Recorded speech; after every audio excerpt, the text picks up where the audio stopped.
যুবরাজনগর গ্রাম পঞ্চায়েতের ২ নম্বর ওয়ার্ডে বৃহস্পতিবার রাতে হঠাৎই সুরজ আলীর বাড়ির দরজায় এসে পড়ে একটি লজ্জাবতী বানর। সাধারণত গভীর বনে দেখা মেলে এই বিরল প্রাণীটির। পরিবারটি বানরটিকে আটকে রাখলেও বন দপ্তরের সঙ্গে যোগাযোগ করতে পারেনি, কারণ সুরজ আলীর কাছে কোনো নম্বর ছিল না। পরবর্তী সময় যোগাযোগ করলেও শুক্রবার সকালে বন দপ্তর থেকে কেউ ঘটনাস্থলে আসেননি বলে অভিযোগ জানিয়ে ক্ষোভ প্রকাশ করেছেন স্থানীয় বাসিন্দারা। লজ্জাবতী বানর একটি সংরক্ষিত ও বিপন্ন প্রজাতি। বিশেষজ্ঞদের মতে বন ধ্বংসের ফলে এ ধরনের প্রাণীরা লোপালয়ে চলে আসছে। এলাকাবাসীরা বন দপ্তরের কাছ থেকে দ্রুত হস্তক্ষেপের দাবি জানিয়েছেন।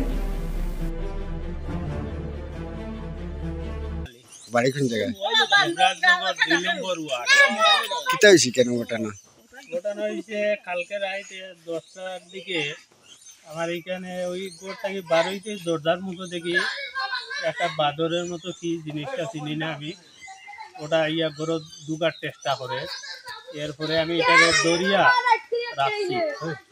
এখন আমি চাই আর এটা যে ফরেস্ট ডিপার্টমেন্টের লোক আইয়া এটা লইয়া যাও।